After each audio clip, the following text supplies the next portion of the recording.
Саламатсыздарбы? Кутман күн. Кутман күн биздин урматтуу интернет колдонуучуларыбыз, Instagram колдонуучуларыбыз Улуттук банктын түз эфирин баштайбыз жана биз бүгүн абдан кызыктуу тема туурасында сөз кылмакчыбыз. Биздин темабыз бүгүн акча чогултуунун адатын кантип калыптандыруу керек деген темада болмокчу. Мен бүгүн биякта жалгыз эмесмин. Менин жанымда Улуттук банктын финансылык сабаттуулук тобунун жетекчиси Кубаныч Мусаралиев. Саламатсызбы, Кубаныч мырза? Биздин эфирибизге куш келдиңиз жана ушундай кызыктуу теманы талкуулоого биздин көрүүчүлөрдү дагы чакырам. Негизи эле айтып коет го, дүйнө бир тыйындан курулат депчи, акча тапканды гана билбестен аны топтогонду да билиш керек. Ошол негизинде ошо биринчи кезекте көп эле бай адамдар дагы айта берет, акча топтогонду билиш керек, тренерлер дагы айта берет. Эмне үчүн мынчалык акча топтогон маанилүү? Ошого токтолуп кетесизби? Буга негизи бир аз дегенде бир 3 себепти айтсам болот да. Эң биринчиси, биз кандайдыр бир сатып алууларды мисалы айлык алып дароо эле сатып ала албайбыз да. Ошол эле балким жаңы телефон болобу, кандайдыр бир керек буюмду мисалы эгерде дароо эле сатып ала албайбыз. Бир аз мисалы ал мындай керек болуп жатса, балким карыз алганга туура келиш мүмкүн. Бирок ага мисалы үстүнө акча пайыз кошуп берүүгө да шарты менен алсаң, сен кандайдыр бир деңгээлде акчаң короп кетет. Мисалы айталы, бир телефонду сен 50 000 сомдук буюмду алсаң, ага акчаң жетпей жатса, карызга алсаң, аз дегенде балким бир жылына 10 000 сом төлөйсүң да. 10 000 сом дегениң бул айына бир 850 сом. 850 сом бул мисалы коомдук транспортто жүрсөң, бир айлык сенин чыгымдарың да. Демек сен кандайдыр бир деңгээлде көбүрөөк акча төлөйсүң да. Ошол эле учурда сенин ай сайын ошо айлыктан бир аз акча топтосоң, ошол эле 5 000 сом болсо деле жылына сен бир 60 000 сом топтосоң, ошол каалаган буюмуңду мындай кыйынчылыксыз эле алып сатып аласың да. Демек биринчи кезекте бир кандайдыр бир суммадагы акча өзүң каалаган бир чоңураак буюм алганга керектүү болуп калат, же болбосо кандайдыр бир кыйынчылыктар болуп калса, жашоодо бир кредит алып же башка бирөөдөн акча таап кыйналбай эле өзүңдүн чөнтөгүңөн чыгарсаң болот экен да, Анан азыр акыркы учурда да мисалы карыз сурасаң да бирөө бербей коюш мүмкүн же шарты болбош мүмкүн. Демек сен кандайдыр бир деңгээлде эркиндик жагынан да мындай өзүңдү камсыздайсың да. Экинчи себеп бул ошол эле биз айтабыз, жашоодо күтүлүүсүз нерселер болуп калат адамдарда. Анын көпчүлүгү ошо финансылык чыгымдар менен коштолуп келет. Ошондуктан адамдардын ошо финансылык коопсуздук жаздыгы же ошо финансылык резерви болгону бул дагы ошол каражат топтоо менен байланыштуу болот да. Мисалы ошол резерв болгондо адам мисалы ошол эле ишеними мындай жогорураак болот да. Кандайдыр бир деңгээлде ошол кыйынчылыктардан оңойрок өтүүгө дагы жардам берет. Ал эми үчүнчүсү, кандайдыр бир деңгээлде адамдар дагы өзүнүн ошо финансылык эркиндигин камсыздоого, пассивдүү киреше деп коет, ошону типтөсө, то есть каражатты топтоп, ошону кандайдыр бир инвестиция кылса, бул ошо пассивдүү киреше болуп, ага кошумча киреше алып келет. Кечиресиз, жакшы угулбай жатат дейт да, мен ушуну моундай кылып эмне кыла аласызбы? Могул жака жакыныраак. Анан эми сүйлөй берсеңиз болот. Ошол үчүнчү себеби бул ошол эле сиздин пассивдүү кирешени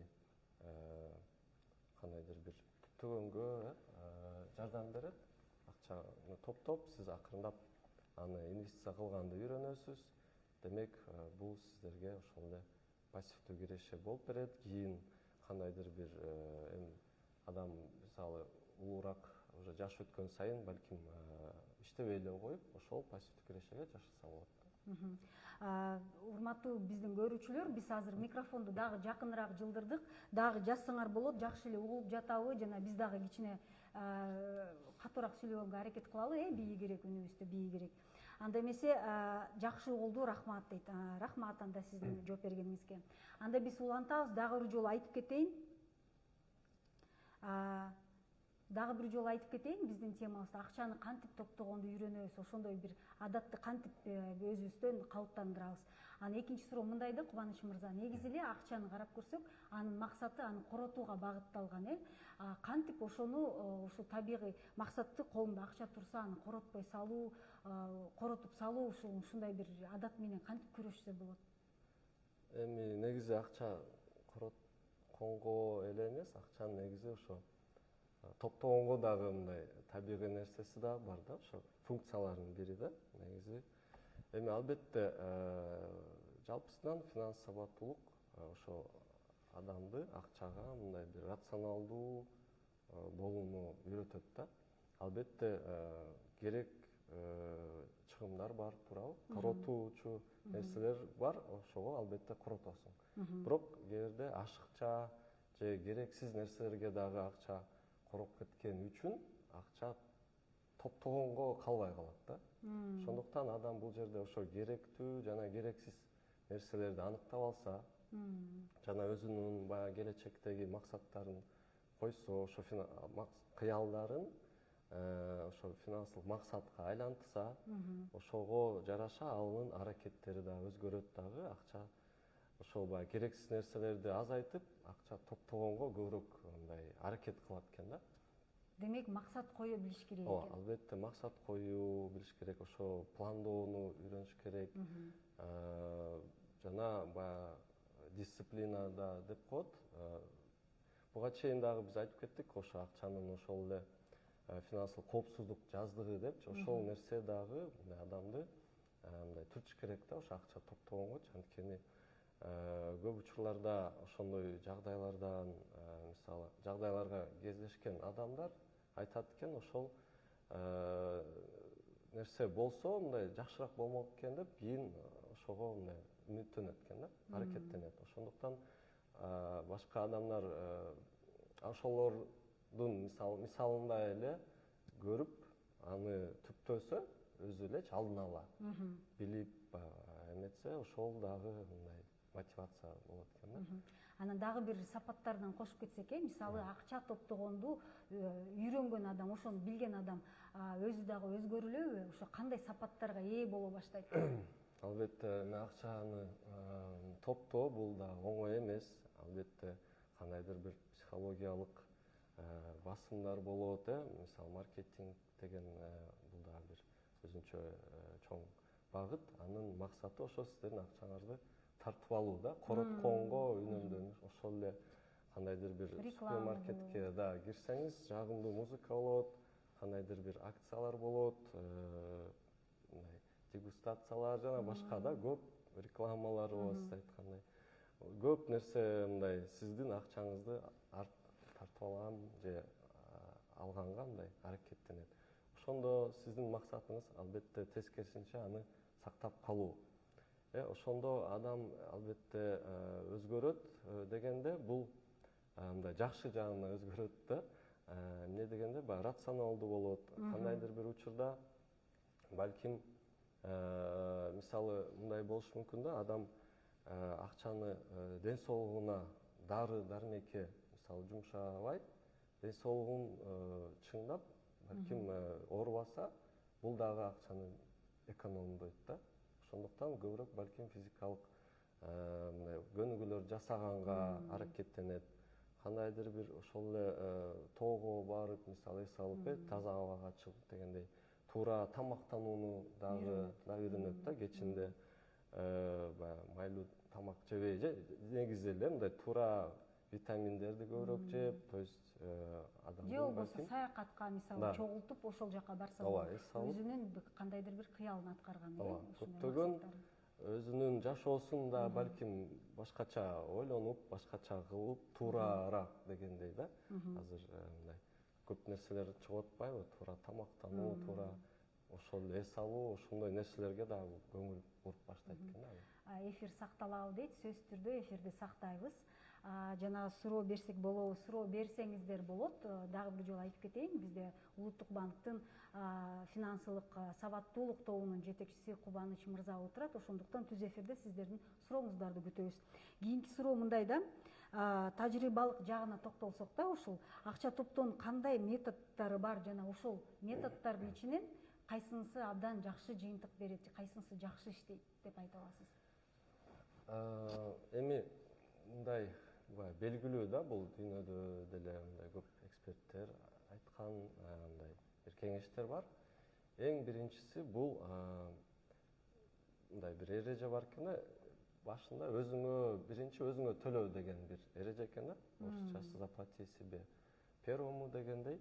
Сиз мисалы кандайдыр бир киреше алдыңыз же ошол айлыкты, сиз дароо эле канча эң аз дегенде эми айтылат 10%, жакшысы бир 20%га чейин, 30%га чейин сумманы өзүнчө ошо топтоого арнап коюшуңуз керек да. Резервдик фонд, өзүнүн жеке же болбосо. Ооба. Сиз айткандай финансылык жаздыкча же болбосо. Негизи финансылык коопсуз жаздыкчаны приоритеттүү, кыска мөөнөттө, мындай артыкчылыгы жогору максат коюп, аны биринчи түптөп алуу бул да туура болот. Бирок аны түптөгөндөн кийин демек резервдик фонд менен финансылык жаздыкча бул эки башка нерсе. Жок, финансылык коопсуз жаздыкча анан резерв фонд бул бир. Бирок аны түптөгөндөн кийин дагы эле сиз уланта бересиз да. Ошол үстүнө же башка дагы? Башка өзүнчө. Өзүнчө топтойсуз. Дагы башка. Анткени биз айттык, ошол резерв фонд болуш керек, кийин чоң сатып алууларды айттык. Ошол эле адамдын жашоосунда кандайдыр бир турак жай алгысы келет, же ремонт кылыш керек, ошол эле саякат дедиңиз, башка бир максаттарга жетүү үчүн дагы акчаны топтош керек. Ошол эле инвестиция кылганга дагы. Ошондуктан бул жерде ошол бир бөлүктөрүн аныкталыш керек. Буга деген негиз эмне болот? Үй бүлөлүк бюджетти саноо болот да, эсептөө. Анткени сиз канча акча кетээрин билип, канча бир айда канча акча коротуп атасыз, ошону билсеңиз, демек айлыгыңыздын суммасын билесиз, анан ошол канча акча топтой алаарын, топтогонго арноонун суммасын да чыгарып кое аласыз. Анан мындай да бир эме бар, лайфхак десек болот. Эки башка бир карта ачсаңыз болот, эки счетко, бир бөлүгүн ошол 70%-ын бир картага, 30%-ын башка картага дароо бөлүп койсоңуз, ошол оңойрок болот да, ал жака топтоло берет. Ал 30%-ын негизи жөн эле топтолбостон балким депозит дагы ачып койсоңуз болот. Анткени ага мындай доступ кичине чектелүү болот. Жана топтолуп плюс үстүнө киреше дагы кошула берет. Кандайдыр бир деңгээлде балким акча гана эмес, азыркы эми акыркы күндөрү көрүп атабыз, алтындын дагы мындай бир баасы өскөнүнө байланыштуу, негизи эле алтын дагы мындай каражат топтоонун бир түрү болуп эсептелинет. Балким алтын алып коесузбу, ошондой дагы акча түрүндө эле эмес, башка каражат топтоо түрлөрүн дагы изилдеп, сизге кандай ыңгайлуу экенин карап, ошол түрдө да топтосоңуз болот. Демек, депозиттер, резервдик фонд, жеке фонддор, жана финансылык подушка же болбосо жаздыкча, демек ушунун баарын методдор болуп саналат экен, сактоо. Эми дагы бир ушундай суроода пайдалуу адаттарды өнүктүрүү үчүн кандай мындай кеңештерди бересиз? Ошол тууралуу кандай адаттар ошо финансылык сенин сабаттуулугуңду, акча топтоого, акчаны үнөмдөөгө жардам берет? Бул жерде эң негизгиси айтат элек, адамдар өзүнүн ошо финансылык кандайдыр бир өнүгүүсүнө, финанс жактан бакубаттуу жашоосуна жоопкерчилигин өзүнө алуу деген бир мындай маселе бар да. Негизи финанс сабаттуулук ошого да үйрөтөт адамдарды.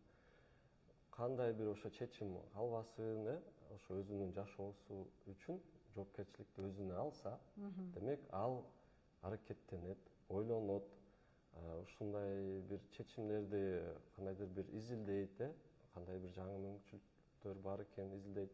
Биз деле чын айтса ушул нерселерди, финанс сабаттуулукту ар дайым жогорулатканга аракет кылабыз. Анткени бул нерсе дагы түрлөрү көп, жаңы нерселер чыгат жана ар бир адамдын жашоосу өзгөчө бир уникалдуу болушу мүмкүн. Демек ал адам изденип, жаңы өзүнө ылайыктуу формаларын, түрлөрүн мындай иштеп чыкса болот да.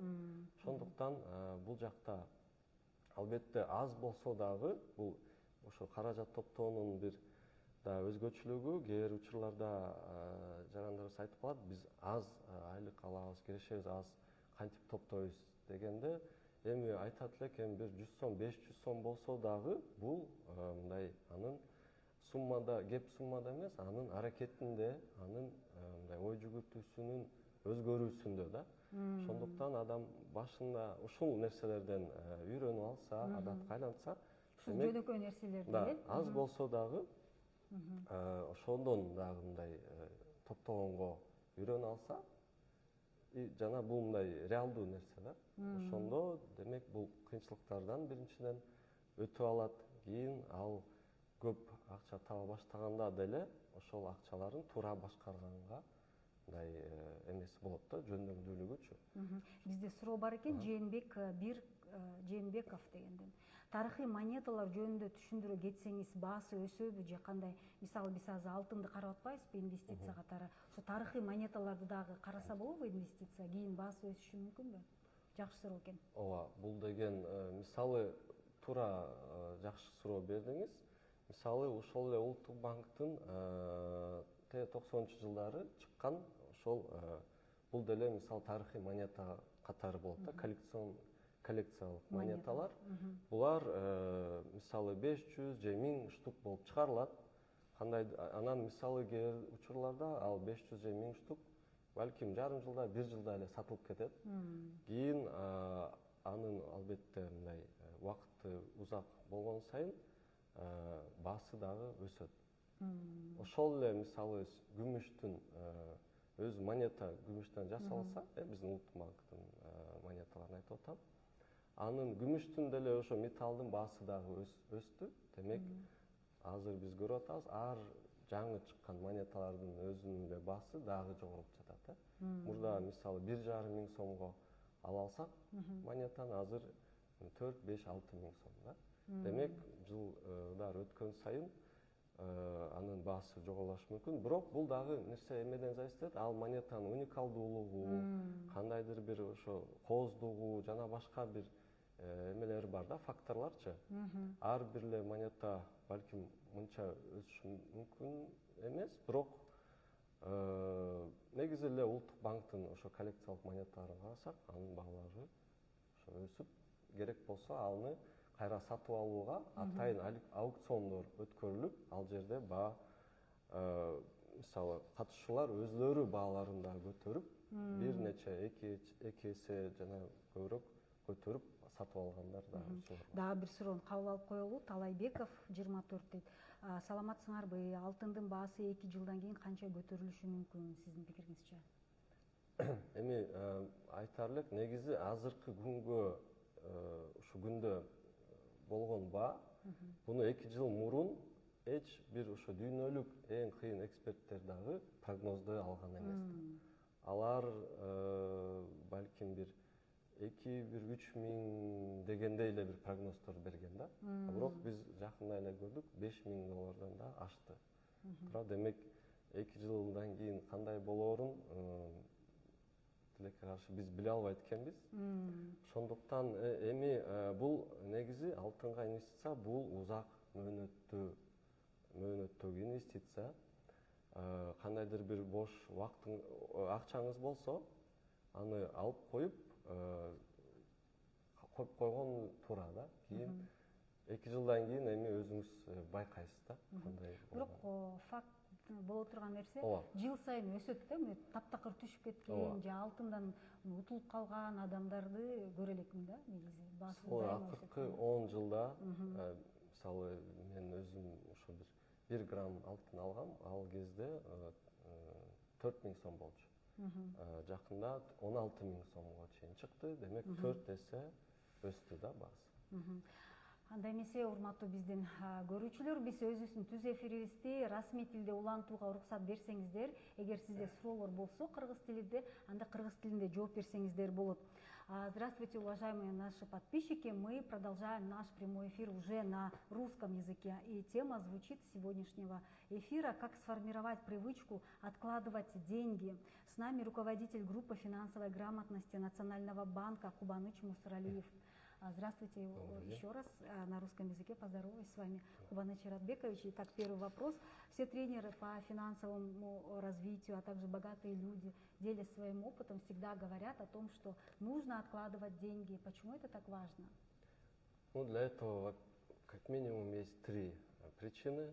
Первое – это то, что мы не сможем, ну, в зависимости от наших доходов, да, конечно, но в большинстве случаев мы на зарплату не можем сразу же позволить себе купить какие-то крупные вещи, да? Ну, даже, к примеру, если выйдет там новая модель телефона или какая-то бытовая техника нужна по дому, то нам иногда может не хватать, да, одной зарплаты, потому что и помимо этого нам нужно еще и покупать какие-то продукты, оплачивать коммунальные услуги и другие расходы, да, нести. То есть для совершения каких-либо более крупных покупок нам нужно иметь достаточный запас денег. Ну а если мы захотим, к примеру, здесь и сейчас купить, да, что-то, товар, ну, есть вариант оформить в кредит, да? Но в этом случае вы, возможно, ну, невозможно, а переплатите, да? То есть природа кредита в том, что она предполагает проценты, да? К примеру, вы купили какую-то вещь за 50 тысяч сомов на 1 год, и вы примерно плюс 10 тысяч сомов в конце по итогу, да, заплатите. А эти 10 тысяч сомов, к примеру, это в месяц 800 там, с чем-то сомов, а это, возможно, если вы пользуетесь общественным транспортом, это ваши ежемесячные траты на транспорт. Да? К примеру, можно было это сэкономить. Вторая причина – это финансовая подушка безопасности. Да? То есть мы говорим, что люди могут попасть в такие ситуации непредвиденные, да, что завтра мы не знаем, что будет, и в этих ситуациях обычно предполагаются какие-то расходы, да, финансовые. И когда у вас есть какой-то резерв, запасы, ваши действия будут более такими предсказуемыми, вы более легко сможете преодолеть такие трудности. И третье – это то, что, к примеру, когда у вас есть какой-то запас денег, вы можете уже инвестировать их, получать пассивный доход, и со временем, возможно, вы даже сможете жить просто, ну, не работая, ну, жить на… Стать инвестором, стать бизнесменом. Жить на пассивный доход, да, то есть немножко дать себе свободы. Да. И, может быть, достичь ваших финансовых целей, жизненных целей быстрее. Вас чуть-чуть плохо слышно. Вот давайте его еще чуть-чуть опустим. Да. Нет, опустим наоборот. Да. Так, попробуем сейчас так. Вроде бы мы громко говорим, да? И еще такой вопрос. Вообще главная цель денег – это чтобы их тратили.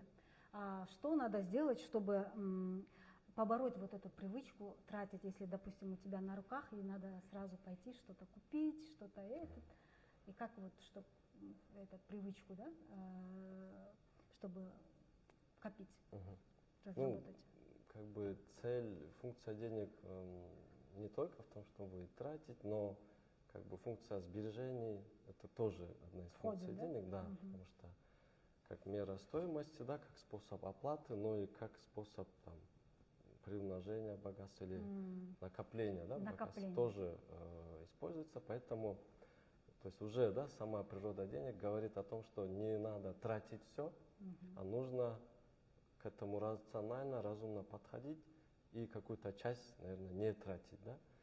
То есть вот это, наверное, ну, цель финансовой грамотности, по идее, это вот обучить рациональному использованию денег. Вот до этого надо, на первый вопрос, когда мы отвечали, уже там, если человек подумает, то он уже должен осознать, что нужно откладывать, да, деньги.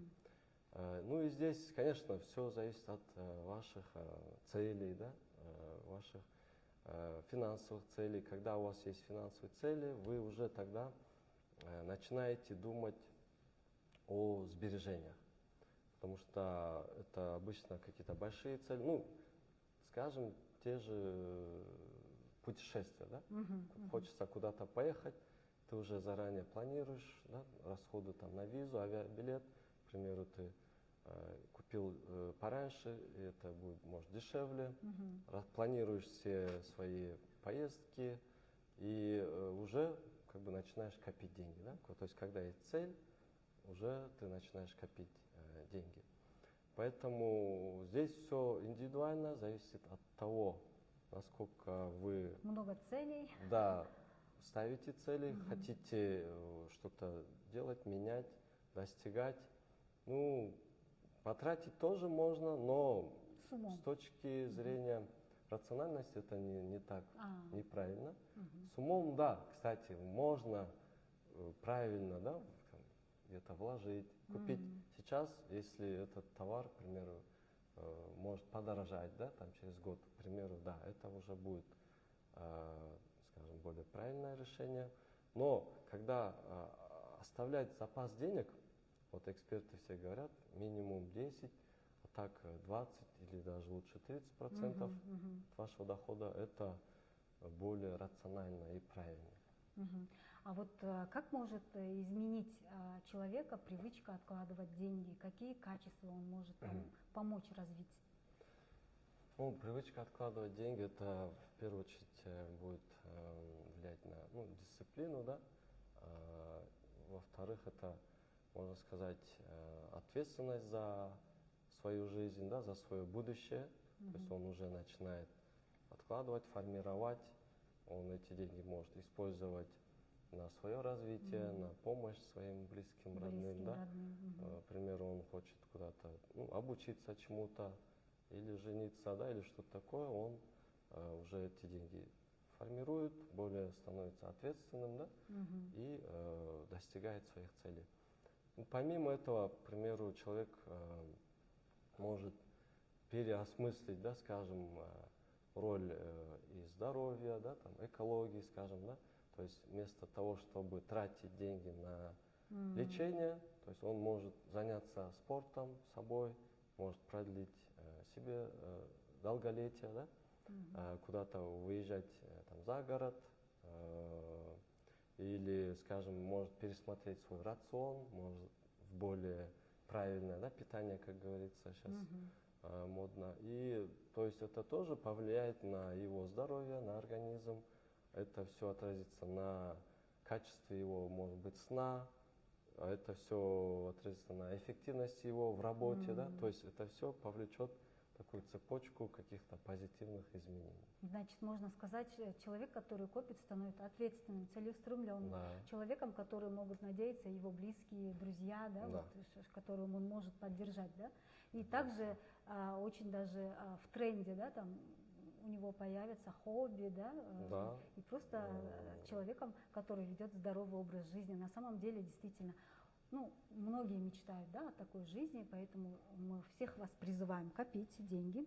Да, и давайте на практической стороне. Вот расскажите о методах накопления денег. Какие меры самые эффективные, на ваш взгляд?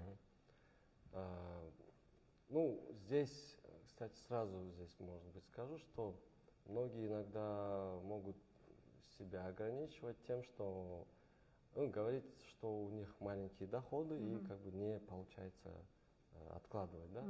Но здесь вот дело, скажем так, в привычках. Начать нужно хоть с малых сумм, это будет ваши привычки и поведение изменять, да. Поэтому тут больше дело не в суммах, а в привычках. И есть такое, скажем, правило, да, заплати сначала себе, да, или первому. То есть сначала, когда вы получаете какой-то доход, обычно как делаем? Мы сначала тратим и оставшуюся сумму, если останется, да, думаем накопить, да, сберечь. Но так может быть неэффективно. Другой, наоборот, если сделать сначала... Заплатить себе. Да, взяли, отложили, минимум 10, а так 20%. Остальное вы будете тратить до следующего, да, месяца, к примеру. И, кстати, эти траты вы можете разделить по конвертам. Да? Есть, например, правило 4 конверта. На 4 недели вы формируете, кстати, для этого нужно и бюджет свой знать, да, рассчитать, сколько вы, к примеру, в неделю будете тратить. Или за месяц, да, то есть вы знаете, сколько у вас траты, сколько вы можете отложить безболезненно, да, и уже это на автомате вы, придерживаясь дисциплины, вы можете накопить. Есть еще такой способ, к примеру, открыть 2 счета, куда автоматически будут зачисляться, деньги будут распределяться, да, автоматически на один счет там 80%, на другой 20%, поэтому вы сразу же эти 20 не трогаете. Да, можно вообще даже заблокировать карту, чтобы там не видно было, да, даже суммы. И на остальные 80% вы до следующего месяца живете. Ну, к примеру, вот эти еще 20% можно не просто накапливать, да, на счету, но можно открыть депозит и туда постоянно пополнять. Во-первых, это тоже какое-то ограничение доступа к этим средствам. Во-вторых, туда будут как бы начисляться какая-то прибыль, что тоже неплохо, да? Дополнительные деньги будут начисляться. Ну и еще можно накапливать не только в виде денег, но и в других формах. Вот в последнее время у нас такое актуально, да, вопрос золота, слитки, да, от 1 грамма до 100 есть, можно в виде золота, к примеру, тоже накапливать. Как раз вопрос по этой теме. Азия Нияз. Добрый день, прошу вас ответить, если я купила золото, но срочно понадобились деньги, я в минусе буду или нет? Если даже такой же вопрос, но я переведу, и этот же человек спрашивает, если я купила золото и через месяц продам, буду ли я в плюсе? Кстати, цена на золото каждый день фиксируется, да? То есть не факт, что вы будете в минусе, а может случиться так, что вы будете в плюсе. Вот буквально, да, на этой неделе мы наблюдаем, да, вот в прошлую пятницу мы видели, что цена была очень высокой. Буквально за пару дней цена на 100 граммовый, да, слиток поднялась там, на 200 тысяч сомов. Да? Потом за один день она упала на 60 тысяч сомов. Сегодня она опять поднялась. Да? То есть сейчас вот такая немножко волатильная ситуация, поэтому что будет через месяц, мы не можем сказать. Но сразу хочется отметить, что, по идее, было бы желательно, если бы вы купили золото на какие-то свободные деньги, чтобы вы не беспокоились. Да? И как бы золото, оно такой актив, да, инвестиционный, что его лучше держать в долгосрочной перспективе. Да? То есть, к примеру, не знаю, через больше месяц года. Продала не сильно, да, прибыль видно? Да. Кстати, вот, к примеру, за последние, там, если 5 или 10 лет взять, то цена на золото там выросла в 3-4 раза. Да? То есть, чем в долгосрочной перспективе, да, стоимость ее растет. Но в краткосрочной, как я до этого говорил, она может и, вы можете, да, это вполне вероятно, что вы можете оказаться в минусе. Как в минусе, так и в плюсе. Но не сильно, я думаю, да, все равно? Честно, мы вообще не можем, скажем так, предсказать. Да? Вот то, что сейчас вот эти мировые цены настолько поднялись, ни один эксперт вот пару лет назад он не мог вот этого предугадать и спрогнозировать. Еще такой вопрос. Нурджамал Мусабекова, здравствуйте. Может ли гражданин другой республики купить золото? Если да, то может ли он их вывести? Какие документы необходимы? Насколько я знаю, Национальный банк просит паспорт, да, у нас? Да, у нас может, есть. в Кыргызалтыне по-другому? Да, в Кыргызалтыне. Надо просто спрашивать, наверное, да? Можно будет уточнить у этих, есть, я думаю, номера касс, где продают Да. это золото, да? Ну, я, насколько я помню, да, к примеру, наверное, это можно сказать, что когда вот Всемирные игры кочевников впервые у нас в Кыргызстане проводились, к нам приезжал вот актер, голливудский актер Стивен Сигал. Да. Помните? И он как раз-таки покупал золото. У нас, да? У нас купил, и, ну, насколько я понял, он вывез к себе, да, Ну, домой. значит, можно, если ему И можно. да, в целом, ну, какие-то, главное, я думаю, что нужно, да, купить все чеки, сертификаты, сохранить. Ну, конечно, все зависит еще от объема, да, наверное, если речь идет о там, граммах, то, я думаю, там проблем нет. Но если это, там, не знаю, килограммами, то, наверное, вам стоит обратиться в компетентные органы, уточнить. Там, возможно, потребуется какое-либо Какие-то разрешение или документации, наверное, сертификат да? на вывоз. Да. Ну, я думаю, вы обязательно можете написать этот вопрос под этим видео, мы обязательно сохраним это видео и постараемся вам ответить. Ну, на этом наш прямой эфир завершается. Мы всех благодарим за то, что вы были активными и до сих пор активны. Спасибо вам. Мы обязательно сохраним это видео. Пишите, комментируйте, оставляйте свои вопросы. И также мы через наших соцсетей мы ответим вам. С нами был Кубаныч Мусаралиев, руководитель финансовой грамотности Национального банка. Я, Асель Ахматалиева, специалист отдела по работе с общественностью Национального банка.